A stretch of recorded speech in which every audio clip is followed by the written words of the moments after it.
इस वक्त outer space में 100 से ज़ायद मिशन एक्टिव हैं जो कि मुख्तलिफ स्पेस ऑर्बिट्स में मुख्तलिफ टास्क सर अंजाम दे रहे हैं। ये मिशन जैसे कि मैंने अभी अर्ज़ किया टास्क बेस्ड होते हैं। टास्क 3 किस्म के हो सकते हैं, या तो हमने माइक्रो पार्टिकल्स और माइक्रो गैस और माइक्रो एनवायरनमेंट को पढ़ना है, या हमने आउटर नियर स्पेस को स्टडी करना है, या हमने आउटर फार स्पेस को स्टडी करना है। Depending on the task mission की जो हैयत होगी, जो उसका स्ट्रक्चर होगा, या उसके अंदर जो आलाए कार और लेंस और टेलीस्कोप माइक्रोस्कोप का यूजेज होगा, वो बिल्कुल मुख्तलिफ होगा। लाइट की तकसीम को इलेक्ट्रोमैग्नेटिक स्पेक्ट्रम कहा जाता है, जो कि अमूमी तौर पर 3 बड़े हिस्सों में डिवाइड किया जा सकता है। एक तो विजिबल लाइट होती है, जो कि आम खाली आंख से हम तमाम चीज़ों को देख सकते हों। दूसरी इंफ्रारेड होती है, और तीसरी होती है अल्ट्रावायलेट। विजिबल के अलावा जो 2 अलग पोर्शन हैं, जो दूसरे पोर्शन हैं, उनको हम खाली आंख से नहीं देख सकते। उसके लिए हमें पर्टिकुलर और स्पेसिफिक इक्विपमेंट और लेंसेज की ज़रूरत होती है।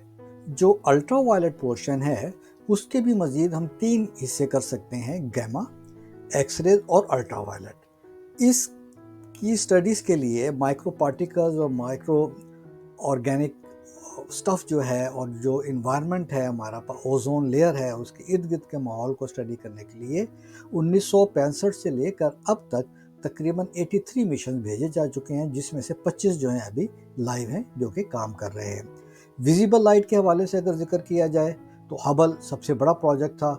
1980s में उसको लॉन्च किया गया, और वो अभी तक इन प्रोसेस है। मुख्तलिफ मॉडिफिकेशंस और इम्प्रूवमेंट के बाद, अपडेशन के बाद इस वक्त वो मुकम्मल तौर पर फ़ाल है, लेकिन वो विजिबल स्पेक्ट्रम के दरमियान में ही अपनी स्टडीज़ को कर रहा है। मामला था कि हमें दूर के कायनात में झांकना है, दूर की कायनात में देखना है, तो दूर और बड़े ऑब्जेक्ट को देखने के लिए हम इंफ्रारेड को इस्तेमाल करते हैं। Infrared part of the light जो है, वो भी 3 बड़े हिस्सों में तकसीम किया जा सकता है।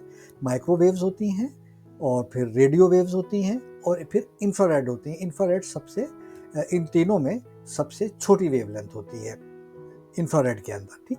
तो अब इस वक्त जो हमारा जेम्स वेब स्पेस टेलीस्कोप है, वो इंफ्रारेड जोन के अंदर रह के ऑब्जेक्ट को स्टडी करने की सलाहियत रखता है।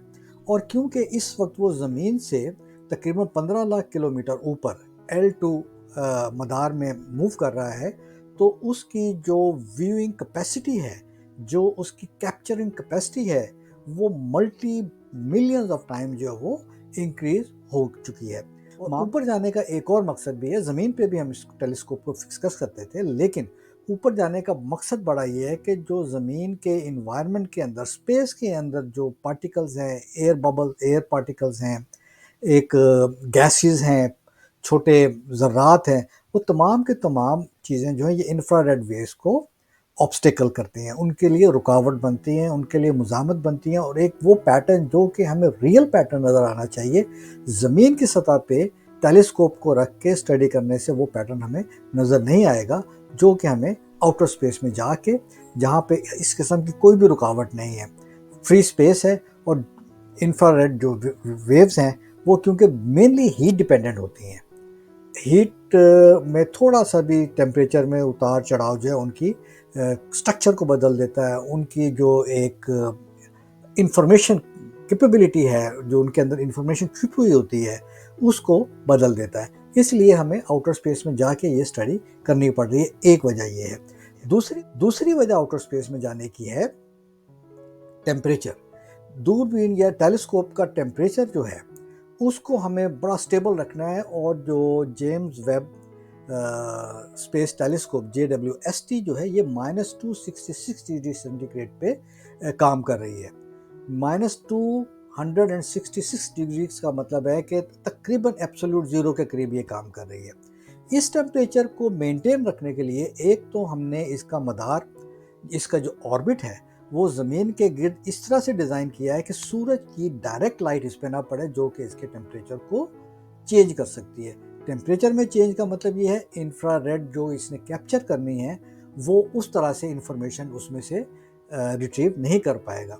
दूसरे, इसके अपने टेम्परेचर को हमने स्टेबल रखने के लिए इसके अंदर एक पर्टिकुलर प्लेटफॉर्म जो है पर्टिकुलर मटेरियल का, जिसे प्रोटॉन बोलते हैं, वो दूसरे इसके अपने टेम्परेचर को हमने स्टेबल रखने के लिए इसके अंदर एक पर्टिकुलर प्लेटफॉर्म जो है पर्टिकुलर मटेरियल का, जिसे प्रोटॉन बोलते हैं, वो हमने 5 शीट्स जो कि प्रॉपरली डिज़ाइंड हैं, वो इस तरह से डिज़ाइन की गई हैं कि एब्सोल्युटली ज़ीरो चांसेस हैं कि जो JWST है इसका टेम्परेचर ए में ज़रा सी भी एज़ डिज़ाइन ज़रा सी भी कोई तब्दीली आ पाए। तो ये चंद एक चीज़ें थी इसमें पढ़ने वाली समझने वाली JWST की जो खसूसियात हैं। तो इसको हम मज़ीद डिटेल में स्टडी करेंगे, देखेंगे अपने आने वाले लेक्चर्स में, जिसमें हम तस्करा करेंगे कि ये एक बिल्कुल नया काम जब से दुनिया की तारीख़ में है, और इससे जो इन्फॉर्मेशन अब तक हमें आई है 1 साल के अरसे में या 1.5 साल के अरसे में, वो नाकाबिले यकीन हद तक हमारी जो पुरानी कन्वेंशनल साइंस और एस्ट्रोनॉमिकल जो हमारे पास थ्योरीज थी, उनको यकसर तब्दील करके रख देंगे। तो इस लेक्चर को हम यहीं ख़त्म करते हैं। जुड़े रहिए हमारे साथ। अगले वीडियो में हम तस्करा करेंगे कि JWST किस तरह से हमारी मदद कर रही है आउटर स्पेस को स्टडी करने में। यहाँ हम आपसे एक गुजारिश करना चाहेंगे, अगर आपको हमारी ये वीडियो पसंद आई हो तो सब्सक्राइब ज़रूर कीजिए इस चैनल को, लाइक कीजिए, शेयर कीजिए। आपका ताउन हमारी ताकत है।